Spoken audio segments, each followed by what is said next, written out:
especially after all. He called you a friend. You're friends, right? He wants to be my friend, but I'm not allowed. Luka Dončić and Austin Reaves should not work together.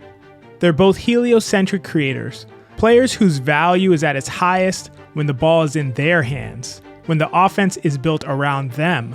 Historically, these pairings don't amplify each other, they compete with one another.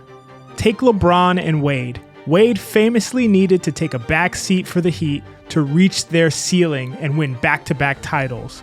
Take Kyrie and Luka in Dallas. It was nearly pure alternation. Your turn, my turn.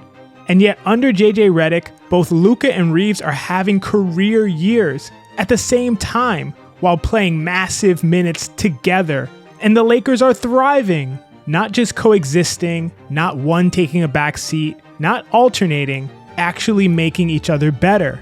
This shouldn't be happening, but it is. So how is JJ Redick doing the impossible? To understand what Redick is doing, we need to understand the typical outcome when two heliocentric players share the court. NBA history is littered with on-ball collisions, pairs of players who both needed the ball to function and either failed to coexist or needed a significant adjustment to make it work. When LeBron joined Miami, Dwayne Wade was a top 5 player, only 2 seasons removed from scoring 30 points a game, a former scoring champion who dominated with the ball in his hands.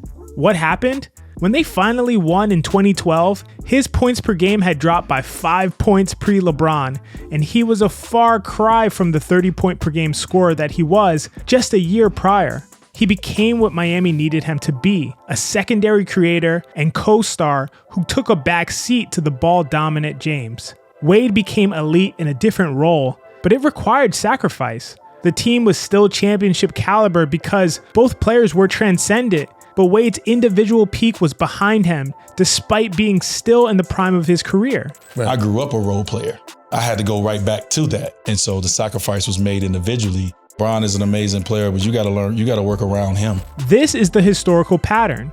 Two heliocentric creators can win or compete for championships, but it requires sacrifice, adaptation, or alternation. The sum is rarely greater than the parts. The parts are just so good that the sum is enough, which makes what's happening in Los Angeles truly unusual, because Luka and Reaves aren't just winning together, they're making each other better. Let's start with some numbers to put all this into context. Luka Dončić is off to a historic start. You can look at his counting stats. He's averaging a ridiculous 34 points and 9 assists per 75 possessions with a career-high true shooting percentage. Or you can look at his top-down impact. Dunks and threes grades his offensive impact so far as the very best of his illustrious career. So surely Austin Reaves must be taking a back seat, right? Wrong. Reaves is also off to a career best start, almost across the board. Points, efficiency, everything. Per dunks and threes, Reaves has by far his highest offensive and overall impact of his entire career.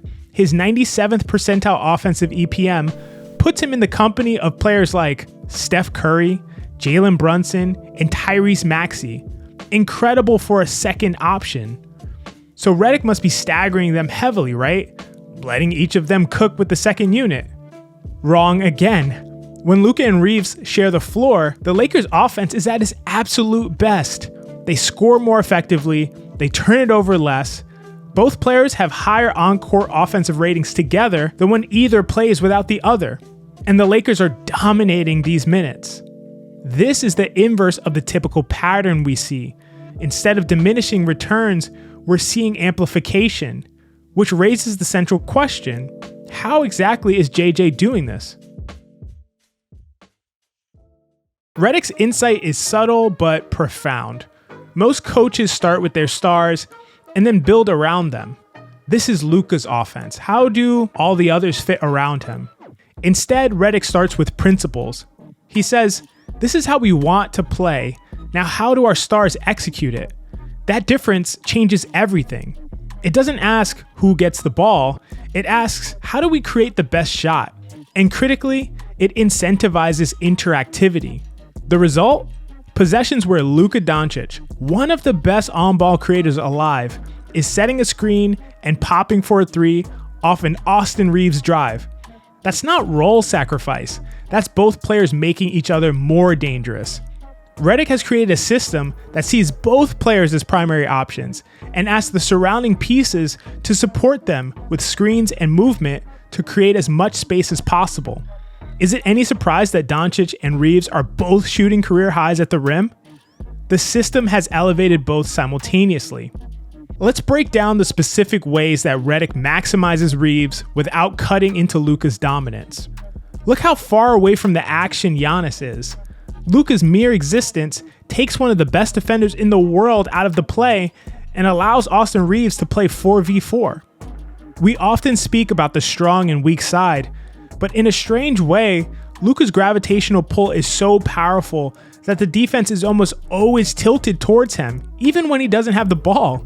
Reaves has benefited from that, and Redick is not shy about leveraging it. The simple swing play is an essential part of Reaves' impact on the Lakers' offense. With all the attention on Luka, it's vital that Reaves maintains advantages, either by attacking off the catch or keeping the defense in rotation by making the next pass. These touches don't steal from Luka, they weaponize his gravity. Reaves isn't Luka's quote-unquote backup creator. He's a second launch point for the same offensive engine. And here's where Redick's coaching shows up most clearly. The subtle ways he's changed how Luka Dončić dominates. Luka still controls the ball, but the way he controls it has evolved. With Reaves often controlling the primary action, this allows Luka the chance to leverage some of his other skills. Rather than creating from the perimeter, Luka can exploit cross matches and create high floor buckets on the interior when the Lakers need one. Those long, monotonous possessions that sometimes plague Dallas's offense, they've been replaced by more efficient sets that seek to give Luka space and options. Take this possession. Luka starts with what appears to be a simple pick and roll, but if you zoom in, you can see that each choice is placed strategically. Reaves is one pass away, holding Andrew Wiggins' attention. Hayes is diving with Mitchell chasing after Bam Adebayo's blitz. This forces the weak side low man to make a choice. Rotate onto Hayes and leave an elite three-point shooter in Rui Hachimura alone in the corner, or stay home and seed the lob. Luka Dončić is one of the few people in the world physically capable of making all of these passes and consistently processing the series of decisions before ultimately choosing correctly and in a timely fashion. JJ's Redick offense is leveraging his unique powers. Take this play here. Austin Reaves starts with the ball as Ivica Zubac sags way off. He's ready to defend the pull-up three, but he doesn't fear Jackson Hayes so far from the basket. Luka Dončić backscreens Zubac, forcing his man to make a clear choice. Either let Reaves slither by or make the switch. Harden stunts towards Reaves' drive as Zubac tags Hayes' roll. Dunn peel switches onto Luka, but it's too late. This play has options and counters built in. This is massive because it prevents defenses from loading up on Luka. The offense is already in motion before he's even touched it, and it reduces his physical burden without sacrificing his usage or impact. And then there's LeBron James, a third historically ball-dominant player who somehow could actually make this system even better.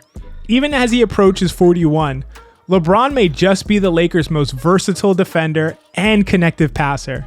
Does he have the stamina to do both at a high level? If he embraces a system where Luka and Reaves are the primary engines and focuses his energy on screening, cutting, and defending, he just might. Think about how rare this is.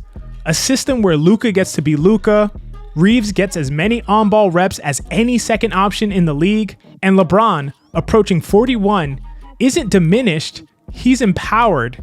Redick is building a three-initiator ecosystem with no friction points. That doesn't happen in the NBA. Not like this. JJ Redick was doubted as a first-time head coach. No experience, just a podcaster who talked a good game. But what he's doing with Luka Dončić and Austin Reaves is genuinely remarkable. Two heliocentric creators who aren't just coexisting, they're elevating each other. It's true integration. And here's the scariest part for the rest of the league. They're not even shooting well yet. Both should improve as the season progresses. which means that this offense, already humming at 121 points per 100 possessions when both are on the floor, can get even better. This isn't an accident. It's not luck. It's Redick believing that basketball doesn't have to be your turn, my turn. It can be our turn. And against all historical precedent, against every pattern we've seen with historical tandems, he's making it work. JJ Redick is doing the impossible, and it's catapulted the Lakers to one of the best records in the NBA and a team that looks like they could be around deep into the postseason. Hot Hand Theory is all about film breakdowns and strategic analysis that goes deeper than just the highlights. Subscribe if you want more of this. We have a lot more coming.